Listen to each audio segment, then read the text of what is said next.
नालंदा विश्वविद्यालय के खंडहर शिक्षा और शोध का एक ऐसा केंद्र जिसकी तुलना आज भी नहीं मिलती।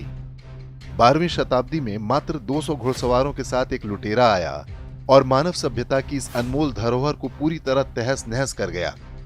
उस लुटेरे का नाम था बख्तियार खिलजी। नालंदा विश्वविद्यालय में पढ़ने वाले सहस्त्रों छात्र और उनके अध्यापक मार डाले गए। विश्वविद्यालय के 9 मंजिला पुस्तकालय को आग लगा दी गई। कहते हैं वहां इतनी पांडुलिपियां रखी हुई थी कि पूरे 3 महीने तक आग धधकती रही थी।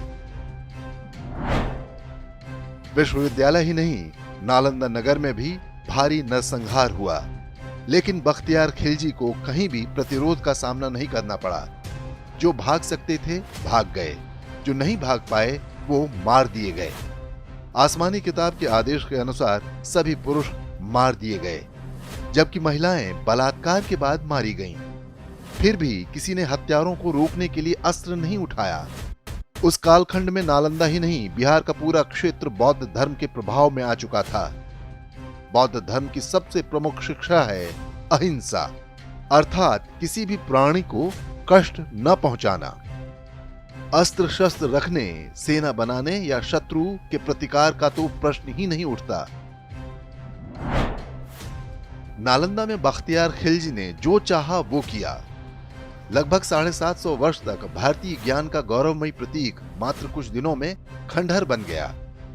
हजारों वर्षों की तपस्या से ज्ञान का जो भंडार बटोरा गया था वो राख में बदल चुका था। परंतु यही बख्तियार खिलजी जब बिहार से आगे असम में मंदिरों को तोड़ने पहुंचा तो परिस्थितियां बिल्कुल अलग थीं। असम में बौद्ध धर्म का कोई प्रभाव नहीं था, वहां हिंदू धर्म फल फूल रहा था। बख्तियार खिलजी और उसकी सेना को ईंट का जवाब पत्थर से मिला। मृत्यु सामने देखकर उसने कामरूप मंदिर में शरण ली थी। फारसी इतिहासकार गुलाम हुसैन हालिम ने अपनी पुस्तक में बताया है कि कैसे असम की महिलाओं ने बख्तियार खिलजी को रस्सियों से बांधकर पूरे नगर में घसीटा था। अंत में उसे कुत्ते की मौत मार दिया गया था। नालंदा की कायरता और असम की वीरता की यह कहानी उदाहरण है। प्राचीन भारत में जिन जिन स्थानों पर बौद्ध धर्म का प्रभाव अधिक रहा, कालांतर में वे सभी इस्लाम का ग्रास बन गए। या तो मार दिए गए या खतना करवाना पड़ा। अहिंसा की शिक्षा में कुछ भी अनुचित नहीं है, लेकिन ये मानवों के लिए है। बख्तियार खिलजी ने जिस आसमानी किताब के आदेश पर नालंदा विश्वविद्यालय को नष्ट किया, वो किताब आज भी है। उसे पढ़कर लाखों करोड़ों बख्तियार खिलजी पैदा हो रहे हैं।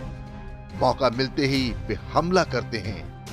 ये हमें और आपको तय करना है कि नालंदा के बौद्ध भिक्षुओं की तरह जीना चाहते हैं या असम के हिंदू वीरों की तरह, जिन्होंने तलवार की धार पर धर्म और समाज की रक्षा की।